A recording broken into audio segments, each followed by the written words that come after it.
জগন্নাথ দেবের রথের চাকা খুলতে গিয়ে পুরো বাড়ির সামনে ধরা পড়ল শালময়ী। হ্যাঁ বন্ধুরা, সম্পূর্ণটা জানতে ভিডিওটা প্রথম থেকে শেষ পর্যন্ত দেখতে থাকুন।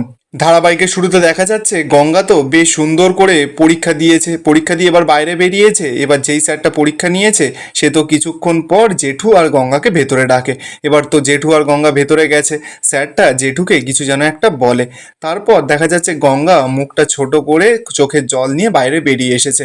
অর্জুন তো এবার গঙ্গাকে বলছে যে গঙ্গা তোমার চোখে জল কেন, আর রেজাল্ট কেমন হলো? গঙ্গা তো এবার সঙ্গে সঙ্গে অর্জুনের পায়ে হাত দিয়ে প্রণাম করে নেয়। অর্জুন তখনই অবাক, গঙ্গাকে বলছে আরে বাবা এইসব কেন করছো, তুমি আগে বলো রেজাল্টটা কেমন হলো। গঙ্গা তখন জানাচ্ছে যে 65% পেয়েছি স্যার। অর্জুন তো এবার কথাটা শুনেই খুব খুশি হয়ে যায়। গঙ্গা তো অর্জুনকে বলছে যে স্যার সমস্ত কিছু হয়েছে আপনার জন্য, একজন বস্তির মেয়েকে আপনি এই জায়গাতে এনে পৌঁছেছেন। কি হতো বলুন তো স্যার যদি আপনি আমার হাতটা ধরে এখান পর্যন্ত না নিয়ে আসতেন। এত বাধা এত সমস্ত পার করিয়ে আমি শেষমেশ স্কুল এক্সামটা পাশ করে গেলাম স্যার, হয়তো আমার চাকরিটাও জুটে যাবে। আর এই সবটা হয়েছে শুধুমাত্র আপনার জন্য। আমি ভগবানকে এইটুকুই বলি যে এই সমস্ত কিছু যেন আমি কোনোদিনও না ভুলি স্যার। আপনিই হচ্ছেন আমার একমাত্র ভগবান। অর্জুন তো এবার গঙ্গাকে বলছে যে গঙ্গা তুমি এসব কি বলছো, তুমি এখন তোমার চোখের জলটা মোছো, আর যা করেছে তোমার ওই বাবা গঙ্গেশ্বর করেছে আর তুমি করেছো, আমি তো কিছুই করিনি, আমি তো শুধু তোমাকে পথটা দেখিয়েছি। গঙ্গা তোমার সামনে এখন পুরো খোলা আকাশ, তুমি ওড়ো যত পারো তুমি ওড়ো। এবার তো সেখানে জেঠু তাড়াহুড়ো করে চলে এসেছে। জেঠু এসেই গঙ্গাকে বলছে যে তোর রেজাল্টটা আমি পুলিশ ডিপার্টমেন্টে পাঠিয়ে দিয়েছি, আর আমি তথাগতর সঙ্গে কথাও বলে নিয়েছি। ও এই রথযাত্রাটার পরেই তোর পুলিশের চাকরিটা নিয়ে প্রসেস শুরু করে দেবে। তাহলে ভালোই ভালোই এই রথটা কেটে যাক, তারপর আমাদের গঙ্গা কি করবে, পুলিশের চাকরি করবে। এরপর দেখা যাচ্ছে সেই দিন চলে আসে যেদিন জগন্নাথের পুজো। রথের দিন তো জেঠু সকলের জন্য এক ঠোঙা পুরো জিলিপি নিয়ে এসেছে। সকলে তো বেশ আনন্দ করে জিলিপিটা খাচ্ছে। জেঠি তখন সকলকে বলছে যে আর যা কিছু হোক না হোক এই রথের দিনে জিলিপিটা তো খাওয়া যাচ্ছে, আর আমি বিকেল বিকেল পাঁপড় ভাজবো, সকলে পাঁপড় ভাজা খাবো। গঙ্গা তো এবার সকলকে বলছে যে আমাদের মেটে গঙ্গা বস্তিতে ওখানে পিয়ালিকে এবার টেনে নিয়েছে, গঙ্গা নিয়ে গল্পটা করছে, বলছে যে আমাদের মেটে গঙ্গার বস্তিতে ওখানে আমরা রথ নিয়ে বেরোতাম একটা ছোট্ট রথ সাজিয়ে, তারপর টাকা যা হতো আমরা মেলায় গিয়ে পাঁপড় খেতাম, জিলিপি খেতাম, তখন আমরা কত আনন্দ করতাম। ঠিক তখনই দেখা যাচ্ছে যে মুনিয়া, বুলি আরও গঙ্গার পাড়ার সমস্ত ছেলেপুলেরা ওখানে চলে এসেছে রথ নিয়ে গঙ্গাদের বাড়িতে। মুনি আর বুলি তো গঙ্গাকে বলছে যে এই দেখ গঙ্গা, আমরা এবছরও রথ নিয়ে বেরিয়েছি আর এটা মিস করতে দেবো না বলে তোদের বাড়িতে এসেছি। সকলে তো এবার বেশ খুশি হয় ওদের রথটা দেখে। গঙ্গা তো এবার গিয়ে বুলিকে জড়িয়ে ধরে বলছে যে বুলি তুই না খুব ভালো করেছিস। অন্যদিকে দেখা যাচ্ছে লালিত উপালিকে বলছে যে কি সুন্দর লাগছে তাই না, অনেক দিন পর রথ রথ কেমন বাড়িটা ফিল হচ্ছে। এই দিনেই তো ঠিক তখনই তো জেঠি গিয়ে লালিকে আটকে নেয়, বলছে এই একদম চুপ কর, একদম না এইসব কথা বলিস না, ভাগ্যিস ছোটটা এখানে নেই। ঠিক তখনই তো সেখানে সিন্ধুজা আর শালময়ী চলে আসে। সিন্ধুজা এসেই ওদের সকলকে দেখে বলছে তাই তো বলি এখানে এত চেঁচামেচি কিসের, এবার এই বাড়িতে তো সব ছোট লোকরা ভেতরে ঢুকে পড়েছে। জেঠু তো এবার রেগে যায়, গিয়ে বলছে ছোট বৌমা আজকে একটা কিন্তু আনন্দের দিন, তার মধ্যে এইসব কথা বললে না বললেই নয়। শালময়ী তখন জেঠুকে বলছে যে কেন বাবা, শুভ দিনে যদি এরকম অশুভ মানুষরা বাড়ির ভেতরে ঢুকে আসে তাহলে তো এরকম কথা শুনতেই হবে। কিন্তু যা তো এবার চিৎকার করে সকলকে বলছে আমি না খুব ভালো করে বুঝতে পারছি এরা রথ কেন এনেছে, এদের শুধুমাত্র টাকা চাওয়ার ধান্দা, আমি এদেরকে খুব ভালো করে চিনি। গঙ্গা তো এবার সহ্য করে এতক্ষণ ছিল, এবার মুখ খুলেছে, বলছে না ম্যাডাম আপনি একদম চেনেন না। গঙ্গা তো এবার সিন্ধুজার কাছে গেছে, সিন্ধুজাকে গিয়ে বলছে যে আমরা ছোট লোক হতে পারি কিন্তু আমরা চোরও নই আর লোভীও নই।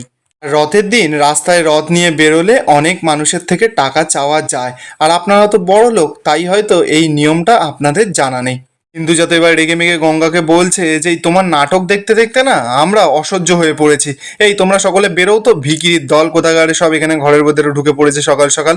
পর্যন্ত এবার গিয়ে সিন্ধুজাকে বোঝাচ্ছে, বলছে যে মা তুমি এসব কি করছো, বাচ্চাগুলো আজকের দিনে রথ নিয়ে বাড়িতে এসেছে আর তুমি ওদেরকে এইভাবে তাড়িয়ে দিচ্ছ, প্লিজ এই বিষয়টা আমাকে একদম হ্যান্ডেল করতে দাও, তুমি এর ভেতরে একদম ঢুকো না। গঙ্গা তখন মনে মনে বলছে যে ম্যাডাম যে কেন সব সময় এরকম করে আমি বুঝতেই পারি না, এই বাড়ির তো অন্য কেউ এরকম মানুষ নয়। অবশ্য সব বাড়ির একটা দুটো এরকম টেরা মানুষ থাকে। অর্জুন তো এদিকে দেখা যাচ্ছে দুটো বাচ্চার কাছে গেছে, বাচ্চা দুটোকে গিয়ে বলছে যে তোরা রথটা সাজিয়েছিস? বাচ্চা দুটো তখন বলছে যে হ্যাঁ।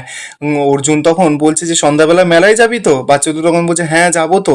তখন অর্জুন ওর পার্স থেকে 500 টাকা করে দুজনের হাতে ধরিয়ে দেয়। অর্জুন তো এবার বুলির কাছে গেছে, বুলিকে গিয়ে বলছে যে বুলি তুমি এই টাকাগুলো রাখো। অর্জুন তো বেশ কিছু টাকা দেয়, ওখানে যারা যারা এসছে সকলের মাথা পিছু টাকা দিয়ে দেয়। বুলি তো এবার নিতে চাইছে না অর্জুনের থেকে, অর্জুন তখন জোর করছে, বলছে আরে এরকম করে না, নাও টাকাটা আমি দিচ্ছি তো। জেঠুও তো এবার বুলিকে বলছে যে আমি এই বাড়ির সব থেকে বড়, আমি তাই তোমাকে বলছি যে তুমি টাকাগুলো রাখো। বুলি তো এবার কি করবে, অর্জুনের হাত থেকে টাকা নেয়। ও বুলি তো এবার টাকাটা গুনে বলছে এত টাকা, 5,000 টাকা। অর্জুন তখন বলছে যে গোনাগুনির কি আছে, রাখো না টাকাটা। বুলি তখন জানাচ্ছে যে না জামাইবাবু, আমি এতগুলো টাকা নিতে পারবো না। আলমই তো এবার সিন্ধুজার কানে বিষ যাচ্ছে, বলছে যে দেখেছো ভিকিরিগুলো কেমন হাত পেতে শুধু টাকা নিচ্ছে। সিন্ধুজা তখন শালময়ীকে জানাচ্ছে যে আর কি বলবো, এই যে বাড়ির ক্লাসটা কোথায় নিচে নিচে নেমে যাচ্ছে, আমি সেটা দেখে অবাক হয়ে যাচ্ছি। চলো এখান থেকে, আমি না আর সহ্য করতে পারছি না। এই বলেই তো সিন্ধুজা আর শালময়ী ওখান থেকে চলে যায়। ভাস্করও তো এবার বুলিকে বলছে যে বড়রা যখন কিছু দেয় সেটা নিতে হয়। আর শোনো, তোমাদের যখন কখনো কোনো কিছু ইচ্ছা হবে হই হই করতে এই বাড়িতে চলে আসবে। এরপর দেখা যাচ্ছে লতা তো এবার গঙ্গার কাছে গেছে, গঙ্গাকে গিয়ে বলছে তোদের শ্বশুর বাড়িতে রথ টানা হয় না বুঝি গঙ্গা? রথ টানার কথা শুনেই তো বাড়ির সকলের মুখ পুরো ছোট হয়ে যায়। অর্জুন তো এবার লতাকে জানাচ্ছে যে না লতা, আমাদের বাড়িতে বহু বছর হয়ে গেল এইসব রথ টথ টানা হয় না। এই বলেই তো অর্জুন মনটা খারাপ করে ওখান থেকে চলে যায়। গঙ্গার তো এবার সন্দেহ হয়, গঙ্গা মনে মনে বলছে যে কি হলো, স্যার হঠাৎ করে এরকম মনটা খারাপ করে চলে গেলেন কেন? কেন কি হয়েছে? আমার তো এবার একটা খটকা লাগছেই। এরপর বেশ কিছুক্ষণ সময় কেটে যায়। জেঠি আর পিয়ালি তো রান্নাঘরে রান্না করছে, ঠিক তখনই তো সেখানে গঙ্গা এসেছে। গঙ্গা এসে জেঠিকে কথায় কথায় জিজ্ঞাসা করছে যে জেঠি, তুমি তো সব পুজোই করো, তাহলে রথের এই পুজোটা করো না কেন? কথাটা শুনেই তো জেঠির মুখটা পুরো ছোট হয়ে যায়। পিয়ালিও তখন জেঠিকে বলছে যে হ্যাঁ গো জেঠি, আমারও এই কথাটা মনে হয়েছে, তোমরা কেন রথ পুজো করো না?